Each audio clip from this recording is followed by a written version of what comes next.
Don't just record me, record you too. Okay, I got it. The struggle. Okay. Right. Just reminding you. I need it. Ready. Yeah, you didn't message me last night. I was thinking, I was like, I think she knows. It's been on the calendar. I know. I'll just message you just in case. The one time I forget it. I know. Again, I didn't put it on my calendar, so on my phone. So we're scatterbrained. That's okay. So still functioning somehow. Still functioning. Yeah, we're going. Mm-hmm. Dysfunctionally functioning. Yeah, dysfunctionally. Okay, I'm gonna start. Okay.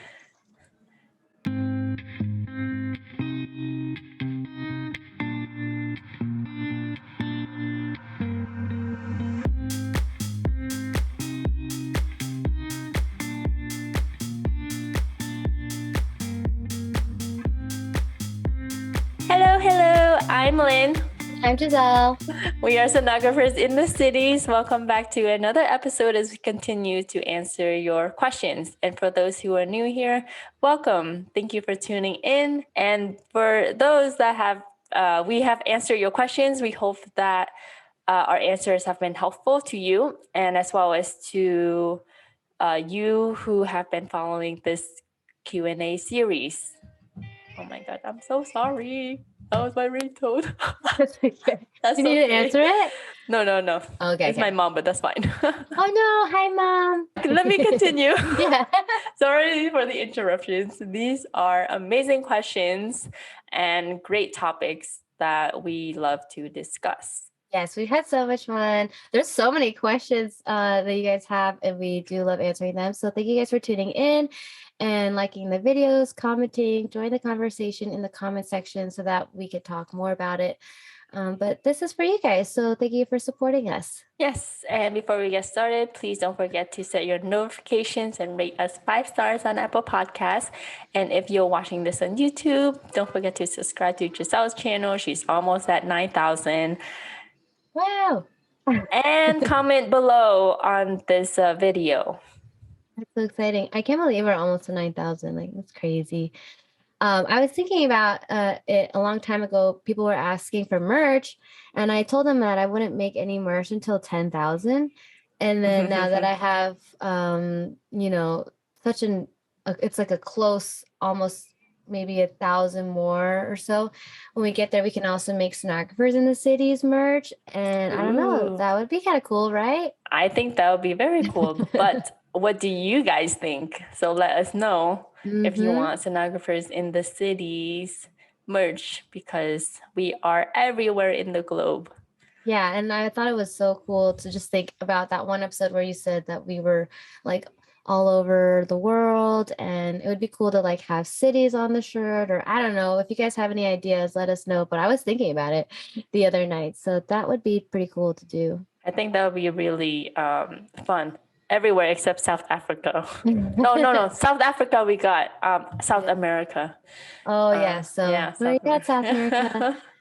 But we just wanted to catch up a little bit. I haven't talked to Lynn in a little bit, so I know she's at her outpatient clinic now. How's that been going for you? It's I'm learning a lot. It's definitely very different from what I've been learning in school. So in labs, I get a lot of questions from people asking if schools really prepare you for clinicals, and I think my answer would be no, they don't. And you learn most of it. I think Giselle, you've said this before. You learn most of it, hands-on and at clinical sites. And I think if as a student, before you go to clinicals, you want to be prepared and you want to impress your preceptor and your site. But I came into the site feeling like I was really dumb because it's an echo site. They scan on the right. I was learning on the left, and I couldn't get the most basic view of echo, which is the parasternal long axis. So I'm currently struggling with that because I'm doing it on my right side. And their plaques, the population, the demographics of the patients are a little bit older. And I just learned that their heart goes lower as you age, which is really fascinating. So like the orientation of the probe is different and how you scan is different. It's just like I'm taking labs all over again. It's frustrating. It's mentally exhausting. So after the day, I get really, really tired. So if you see me posting less and less, that's why. That's totally understandable. But I think so many people will be able to agree with you and also relate to you because for me, I was at one clinical site the whole entire like year. So for you and a majority of people who go from one site to one site, you're going to learn something a whole bunch like new. You're going to see how other people do their things. You're going to learn so much. And I mean, just like you said, when I went into clinicals, I was not ready. I had no idea what I was about to do or expect. And I learned everything in clinicals. Like I mean, it's the start, right? And they want to try to give you a basis, but really all of that went through my brain and out the other side. And I literally knew nothing by getting into clinicals. So lab and clinicals really do together help you. I feel like, and you just learn all your skills in there because when you're in school, you're not learning skills really. You're just kind of learning the basics and it's all really challenging in clinical. So keep your head up. I know you're going to be just fine. And like, yeah, you're completely scanning with the opposite hand. That's going to totally be different. That's It crazy. is different. All I'm thinking is like at the end of the site, I will learn how to do echo both hands. And that's an Yeah. absolutely plus for me. I'm trying to be positive and like really want to learn it. It's like my right arm feels like it's about to fall off. Oh no. The ergonomics is not there. Remember the seminar that we did with UltraSafe Ultrasound? I can't apply any of those. Every time I scan, I'm like, my angle is more than 30 degrees. I'm hurting my shoulders already. They have unadjustable beds, poor quality chairs. So I like, and the patients, there's a communication barrier because most of them don't speak English. So I can't really ask them to move closer to me. So those are like the things that like I'm trying to apply what I learned from the seminar. It's not really working. It's okay. So You're still there's trying. that. Mm-hmm. You're still trying. And that's actually very challenging when people, obviously living in big cities, people will not speak English. I mean, Mm-hmm. I work at a hospital where, I mean, it's Las Vegas, so people are always traveling. We get people from all over the world, and I can get by with a little bit of Spanish, but when it comes to like other languages, I have no clue. So it's definitely tough, and you're trying to make sure these patients feel okay, and it's hard to make them feel okay when they can't even understand you and you can't Yeah. understand them. So that's a challenge in itself too. Exactly. Like at my last site, it was a hospital, so they have protocols for when patients speak another language. They have a machine where you can connect to an interpreter, like a live interpreter, and they can talk to the patients. Here, you just body language. Oh no, they don't have a language line or like a It's a system. private practice, so. Oh yeah, that's tough. Yeah, but I mean, it'll just make you better at what you do. Really, Mhm. any challenge you get, like use it as a learning process and experience, and we'll see how it goes. How many It more is. weeks do you have left there? I have 6 more weeks. So end of May. End of May. Well, I'll be done here. I don't know where I'm going next. Maybe I'll be After here that? again. So we'll Oh, see. we'll see. My arm is Oh falling. no. Okay, yeah, make sure you like stretch your arm and like, I know. I try. move it around because I remember there are some times where I have to ergonomically be incorrect because I have to for the patient. And, you know, uh, some people won't do that, but I feel like whatever fits the best way for that patient and gets my exam done, I'll do it. As long as I'm not like breaking my arm or like breaking my back. But sometimes I'll have to scan with my left arm. Sometimes I'll have to scan on the opposite side of the bed. And that's the Mhm. challenging part of sonography that people don't know about, you know. We Yeah, use our bodies like all like weirdly. scanning echo on the right. I think on the left, scanning echo on the left is recent. like they've been scanning on the right, and like I have to reach over to the patient who's lying on the left side, so LOD, and some patients are huge. Like my arms I can barely reach over.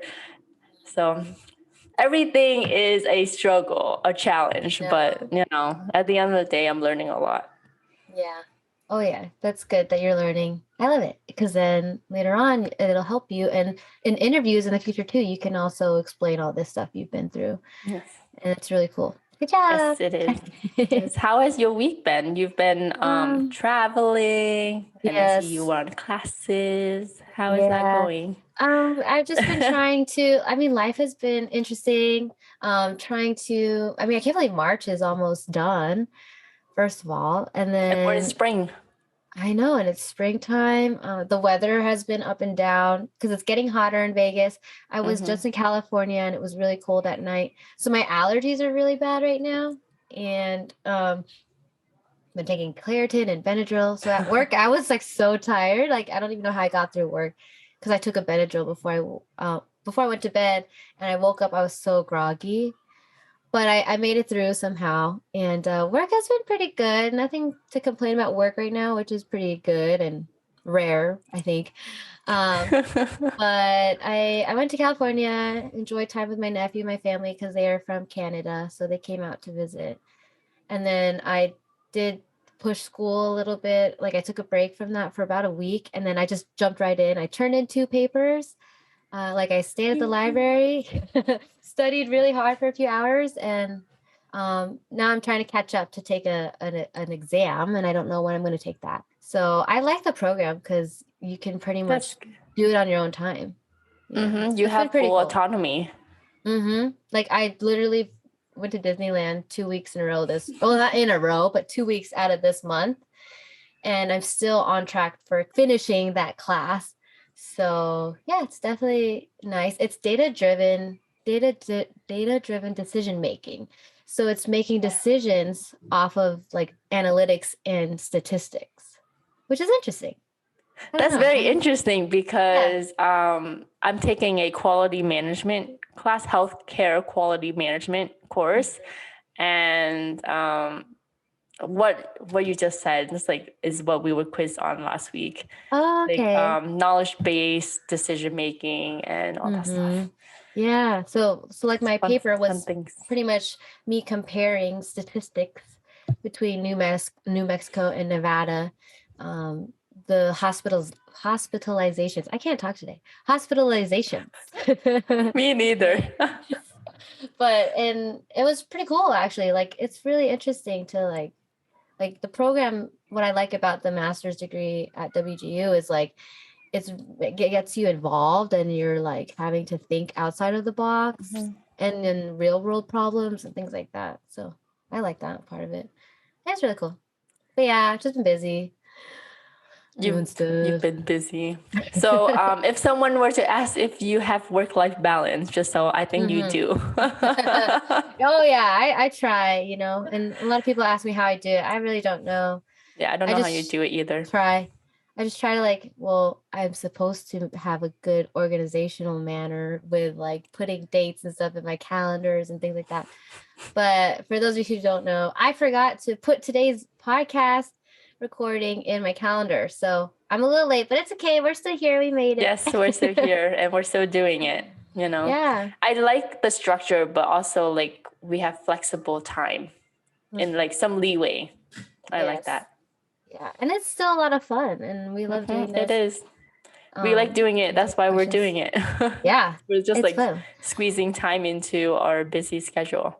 Which is interesting because I want to know, like, for those of you who do watch or listen to the podcast, like, please let us know so we could keep on, doing it for you. Like, we're only doing this for you guys. So I see the podcast downloads increasing, which is really cool. But yeah, we definitely like hearing from you guys personally. So don't be afraid to message us or comment, because we like to talk to you guys. Yes, comment, message us. If you listen, tag us on your stories. We love to see what you're thinking and any feedbacks you have. Mhm.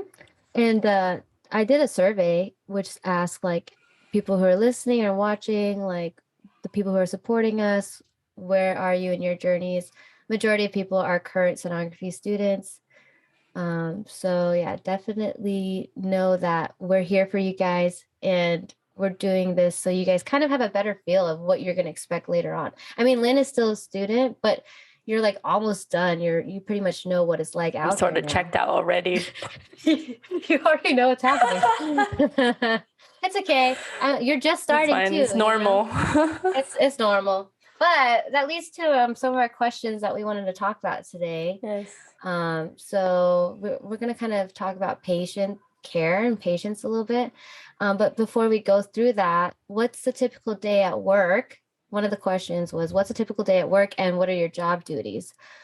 So what's a typical day for you as a echo student, echo vascular student? Well, I would say that it varies depending on the site that you're at. But for me, now that I think about it, In my general, what's a duties typical in day? general would be to assist my preceptor and Okay. learn from them the best that I can, because you're an extension of um, your preceptor, and whatever they're doing, that's how you learn, right? And for this site, I help her write up reports and like set up I'm the first one there. And then I just turn on all the machines, set up everything for the day, and I would start writing the reports from previous day. Hmm. Yeah, and reports from previous day, previous from other sites as well, because they have multiple locations.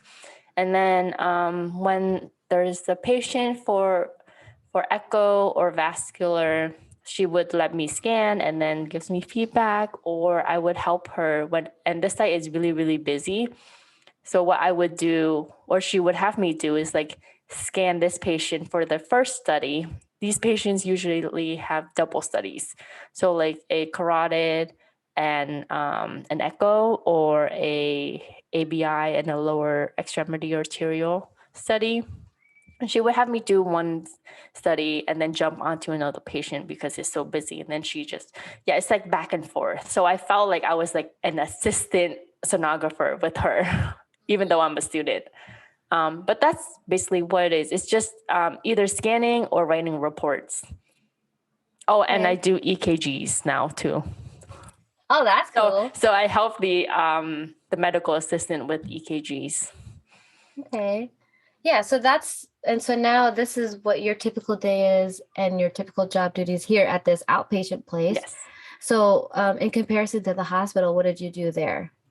The hospital, again, I just helped out my preceptor. So like I was an inpatient, outpatient. So help set up the patient, get ready for the sonographer to scan, or if I can scan, I set them up, scan first, start the study, and then they will take over. And then they give me feedback afterwards. If I'm an inpatient, I help set the patient up by pushing their bed or stretcher into the room, set up the machine for them, and then I can start scanning and they then take over. So very similar methods, just different operation depending on the setting. But Hmm. overall, like I said, what I'm doing is just helping my preceptor and learning in the process. So that's Okay. like my daily duties as a student. Love that.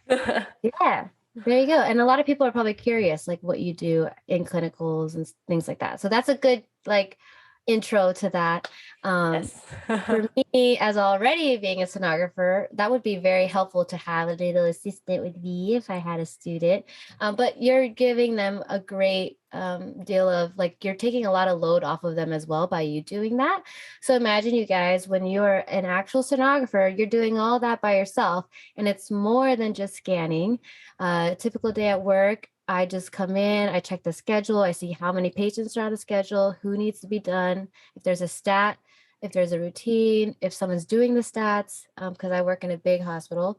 So typically we just go grab our patients, go scan them, write up our paperwork, and do that over and over and over again. Make sure we're cleaning the machines. job duties include more than just scanning. You do have to like answer phone calls, talk to nurses, talk to radiologists. You have to clean rooms, push stretchers, push patients in wheelchairs, things like that. So there's so much more to sonography than just being the ultrasound technologist. Um, and so for you, Lynn, what is your most touching patient care experience to date? That's somebody's question. So, Yes, what's your most touching? that's a really really That's a deep very, question. yeah. I think as a student, like my patient interactions, the one that touched me the most would be the one, like how as your student and you have to ask permission if you can be in the room and if you can scan them. The patients who are really like open-minded, like, yes, of course, like everyone has to start somewhere. That's really sweet because they understand like your need to practice and make mistakes so that you can learn and be better, or the ones that have nieces, nephews, grandkids, family members who are in a program for a healthcare profession.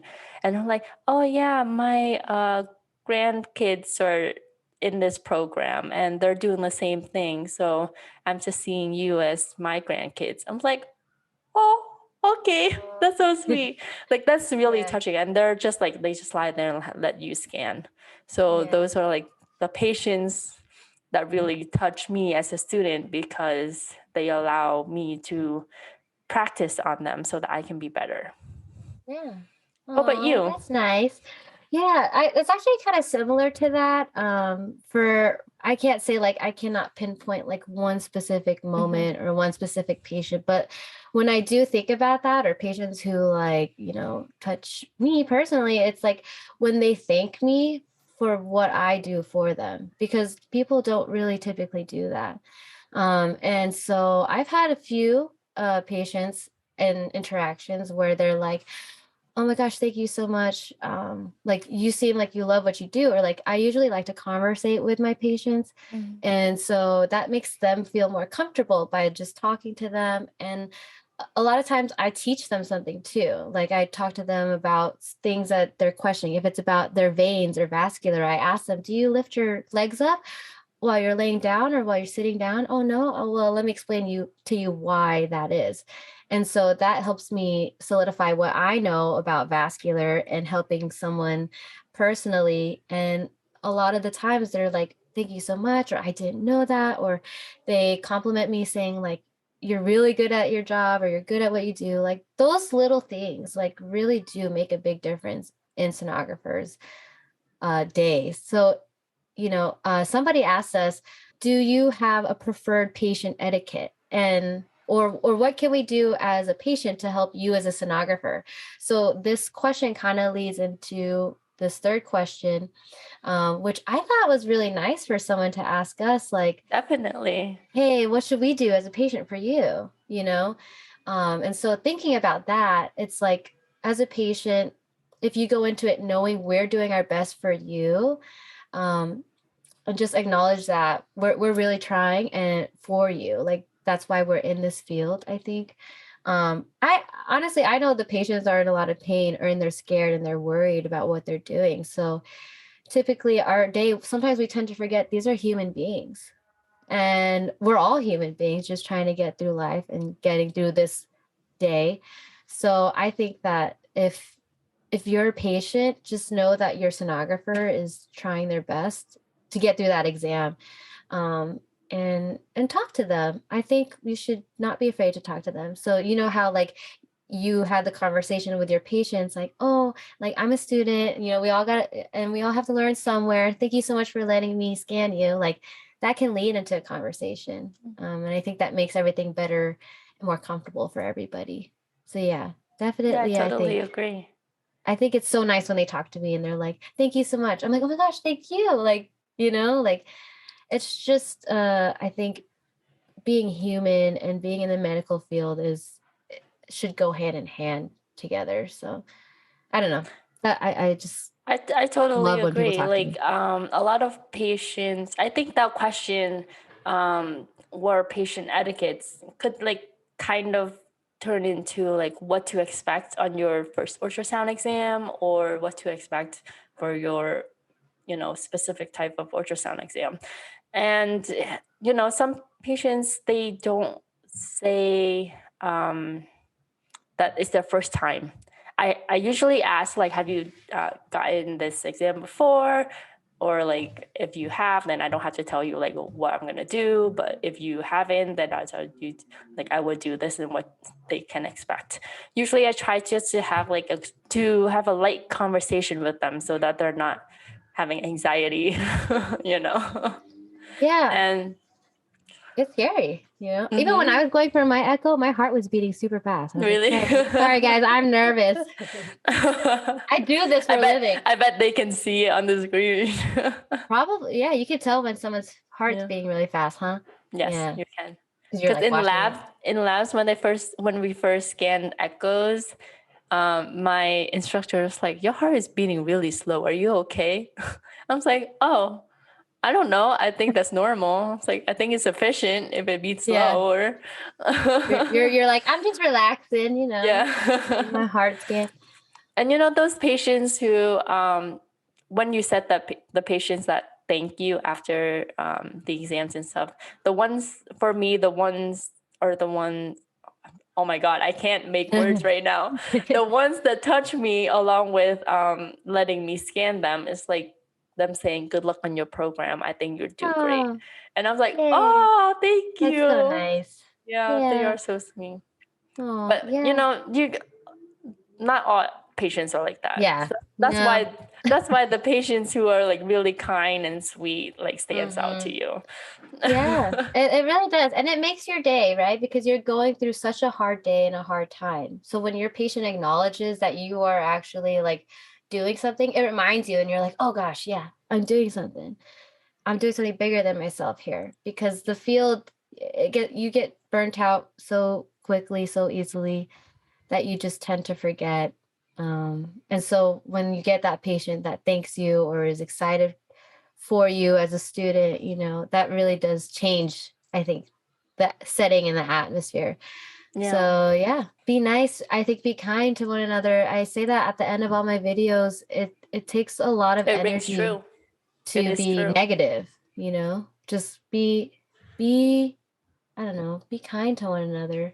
Yeah. Because for lack of better words, just be kind. Because life is hard already, But we definitely appreciate you guys turning in these questions and asking us about, different things and what you want to know about this field.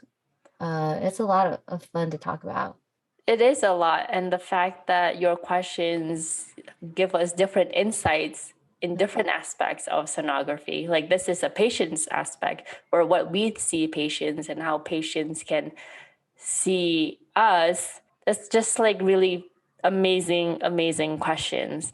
And before we wrapped up, I just want to say, because Giselle did a poll for like who are the audience for your channel, and I saw some of them were like middle school or like, I think that's really cool. I'm like, middle school, you're already looking into this. This is amazing, because in middle school I didn't do this until high school. Look into careers, and I just I shared this on my stories a couple of days ago that one of the prospective student for my school, she got accepted to the program because she listened to our podcast. Yay. I was like, congratulations. That's so amazing.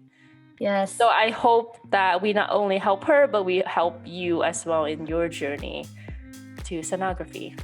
Yes, guys, thank you so much. That's so exciting. That's why I said we love hearing from you guys. We love seeing you guys succeed and progress. And there are so many people out there who are willing to help. So definitely reach out, let us know, and we'll talk to you guys next time. Yes, thank you so much for tuning in. Have a great week. Until next time. Bye, guys. Bye. Gosh, I'm like afraid to like click any button now. You never know. To do anything. What? Hi, babe. He scared me. Hello, producer babe. Producer babe, she said hello. He said hello. Okay, he's yelling at me because I gotta go. Yeah, because you gotta go to your massage. Enjoy. You Thank deserve you. it. Have a good day.